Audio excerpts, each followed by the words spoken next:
My name is Michel GOLDMAN. I'm professor of medical immunology at the Université libre de Bruxelles, when I'm the director of a new research institute. Okay. What's happening with the testing in Brussels? Because doctors and hospitals are overwhelmed and they complain and they can't do their job with ill people because they have a lot of tests and they have a lot of quarantines and all that stuff. Well, the situation in Belgium is currently difficult because we focus on ordering a large number of tests. Those tests are now available, but we don't have the resources, the human resources, and also the different infrastructures and machines that are necessary to use this test. And also the organization of the collection of the samples is an issue. I think that this should improve once we will do what other countries are doing, I think including Spain, at least considering to use different types of tests, much more easy to use and which deliver results much more rapidly. These are the so-called rapid antigenic tests. Okay, we'll talk a little bit later about the antigenic, but I wanted to ask you, why is this situation? Is a lack of investment, or is it because the situation was not expected as big as it's been? I think that the situation, which is not that different from other European countries, is due to the fact that the focus has been on the number of tests. The goal of our government was, let's do as much tests as possible. And what has been to some extent lacking is a strategy to use this test in the best way possible. The best way possible means first you have to use this test to do the diagnosis in symptomatic persons. But the difficulty with COVID-19 is we have a huge number of asymptomatic people. And this led to indeed perform a number of tests in people without symptoms, but also without real risk.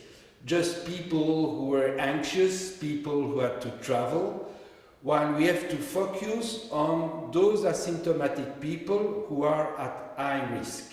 And this is what should be done hopefully now. And what do we do with these people that, for example, come back from a red zone, or people that have been in touch with a positive case in school or whatever? What do we do with that? Just a quarantine without tests? Well, that's the problem right now, because the situation is so difficult. The government went back to the measure which is just to isolate people. I think this is not sustainable because we are not an Asiatic countries. So I'm afraid that this isolation doesn't work so strictly as it should. So indeed, I think it's critical that we come back to the idea to test those people with the most appropriate tests. Okay, and let's talk about these appropriate tests, the antigenic test, for example, pros and cons, and what happens with these tests. So there is a lot of confusion about rapid tests. So here we talk about rapid antigenic tests. So the advantage of this test is that they are much easier to perform, but they still require a nasopharyngeal swab.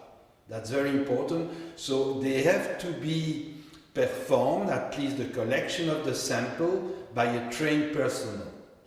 Once this is done, you can have the results in 20 minutes. The results are less reliable than the results of the usual PCR test. But the difference is not that important. Probably that between 80 and 90% of the results will be accurate, especially at this time where the virus is actively circulating. A positive test is really meaningful, and most likely this person has the disease. So indeed you lose a bit in terms of accuracy, but you win so much in indeed getting the information rapidly, which is so critical. And on the top of it, because you use this test, you do diagnosis, you don't need to so many regular PCS tests.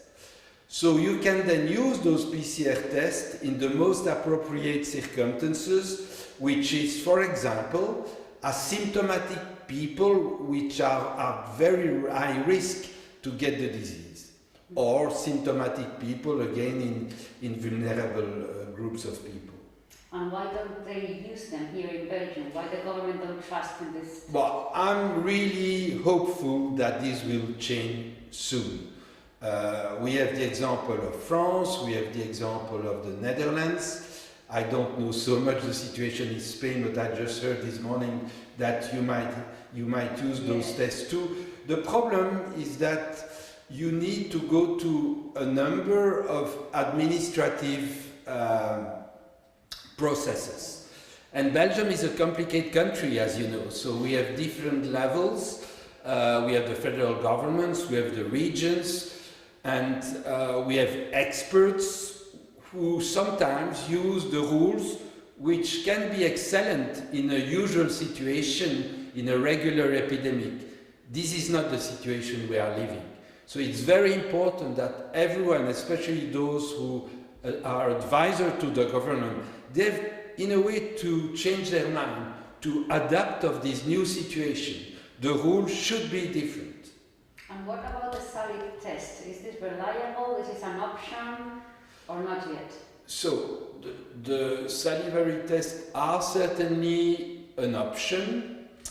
The point is that they still need a form of PCR. I will not go into the technical details, so they still need nasopharyngeal swab. But on the top of it, you need, this PCR, which means some reagents, some machine. It has been made easier than the regular test, but still there is a need to verify that those tests are reliable, especially that the collection of saliva is less well standardized, I would say, than the nasal swab. Okay, so you think we'll get into it because the... Well, I'm sure that's obvious. So I think that all governments will have now to accelerate, because the problem is that each single day where we don't act is a day lost, with a high number of people become infected. So I'm sure that the government will act, including in Belgium, along the lines that I mentioned. The problem is the timing. And the challenge for the government is really to expedite those processes and to say, to realize that we are facing an urgent situation which again needs to go faster than usual. And just the last question, more general, do you think the infections in Belgium is going to stabilize? Like, for example, it's happening in Spain, that is quite high, but the last days it's like... Well, obviously, that's the natural history of each epidemic, of each pandemic since years, for a number of reasons. So I'm sure that with the measures that are taken now, we will see some plateau and the curve will flatten. But this will take time because, we took stringent measures just 2 days ago, so we will certainly have to wait for 8, 12 additional days. Now we have these holidays coming here in Belgium, so I think it will be extremely important that the population follow the rules, and also that people tested positive are strictly isolated. And I think that we talk about testing, we talk about tracing, we don't talk sufficiently about how the quarantine is organized in practice. And this is extremely serious.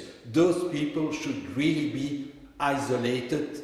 And I think that we know from other countries, especially in Korea, for example, that these strict measures are an essential part of the strategy.